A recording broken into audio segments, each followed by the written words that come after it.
Hi students मु बुद्धदेव आपण मैंने आज देखुं एनएमएमएस क्लास यही क्लास रे आज आम 2025 रे एनएमएमएस रो विज्ञान प्रश्न गुड़िक आलोचना करवा क्वेश्चन सहित आंसर डिस्कशन करवा आज आम एकादश अध्याय बल और चापटी को आलोचना करवा से जिते गुड़िक प्रश्न रही प्रश्न सहित आंसर गुड़िक आलोचना करवा और प्रश्न गुड़िक रही एमसीक्यू प्रश्न गुड़िक तो से गुड़िक डिस्कशन करवा। तो भिडियो को जमा भी स्किप करते भिडियो को कंप्लीट देखंतु चैनल को जदि सब्सक्राइब करना ताले चैनल को सब्सक्राइब करंतु एवं पाखरे थिबा बेल आइकन को मध्य क्लिक करंतु ता सहित चैनल जॉइन हो जाओ चैनल जॉइन हेले जो क्लास रो पीडीएफ गुड़िक निश्चित भाव तो मैंने पाई देख आम प्रश्न गुड़िक रही देखनी आम मल्टीपल चॉइस क्वेश्चन गुड़िक रही सेगुड़ाक देखा प्रथम एक नंबर दिखाई केउटी एक संघर्ष बल चुंबकीय बल स्थिर बल विद्युत बल एवं महाकर्षण बल एवं घर्षण बल कौटा आसो जहाँकि ऑप्शन नंबर डी रे घर्षण बल हम तापर देख आमर 2 नंबर दिखाई केउटी एक असंस्पर्श बल ठेला बल टणा बल घर्षण बल एवं चुंबक बल एटा चुंबक बल आसो स्पर्श बिना असंस्पर्श बल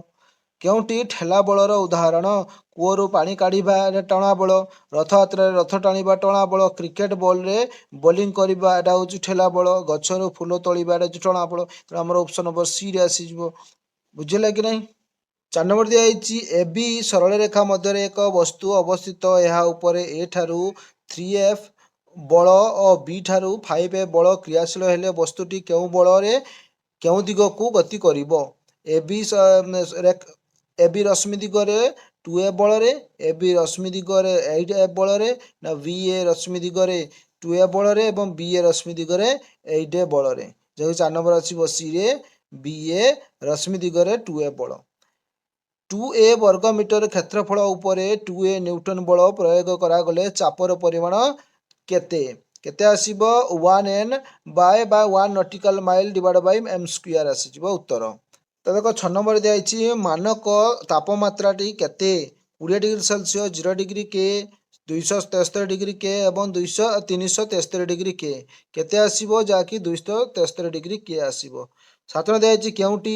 टणा बलर उदाहरण फुटबॉल किक करिबा क्रिकेट बॉल बोलिंग करिबा बैट रे क्रिकेट बॉल बाड़ेइबा कूअरु पानी काढ़िबा कोउटा आसीबो जाकि कूअरु पानी काढ़िबा होची कोन ना टणा बलर उदाहरण। 8 नंबर दिखाई देख कौन वस्तु पर दुई विपरीत दिगरु 2A बल प्रयोग हेले परिमाण बलर परिमाण केते हेबो केते हेबो F 4F 3F एवं 0 कोटा हेबो हमर 0 ही उत्तर आसीबो। 9 नंबर दिखाई जे कौनसी संस्पर्श बल जहा द्वारा प्रयोग करा जाए ताहाकू उक्त बलर कौन कह जाए कारक प्रयोग बिंदु संवेग चाप कोटा आसीबो जाकि हमर आसीबो कारक कह जाए। फुसफुस और हृत्पिंडर कार्य क्यों बल आवश्यक विद्युत बल चुंबक बल माध्याकर्षण बल एवं मांसपेशीय बल कौटा आसीबो जाकि मांसपेशीय बल आसीबो। 11 नंबर दिखाई 0 डिग्री सेल्सियस तापमात्रा रे 1 वर्ग सेंटीमीटर स्थान उपर पड़ुथुबा वायुर बल केते डिग्री ओजन सह समान 10 किलोग्राम 1 किलोग्राम 5 किलोग्राम 100 किलोग्राम कौटा आसीबो जाकि 1 किलोग्राम आसीबो। भूपृष्ठ प्राय केते किलोमीटर ऊर्ध्व पर्यंत वायुमंडल रही एटा समस्ते जानिच 500 किलोमीटर 700 किलोमीटर 1000 किलोमीटर 200 किलोमीटर दिखाई एटार जहाँकि आसीबो 1000 किलोमीटर पर्यंत विस्तृत। 13 नंबर दिखाई एक क्षेत्रफल प्रति प्रयुक्त बल को कौन कह जाए संवेग संघात चाप एवं कार्य दिखाई कौटा आसीबो 13 नंबर जहाँकि चाप ही आसीबो। किए एक अदिश राशि वस्तुत्व त्वरण मंदन एवं बल या भीतर कौटा आसीबो ऑप्शन नंबर ए आसीबो वस्तुत्व सदिश राशि। 15 दिखाई किए महाकर्षण बलर नियम आविष्कार करथिले प्लेटो अरिस्टोटल गालिलियो न्यूटन करथिले किए करथिले जाकि 15 नंबर डी रे आसीबो न्यूटन करथिले। पृथ्वी उपरिस्थ जेकोसी वस्तु और पृथ्वी मध्य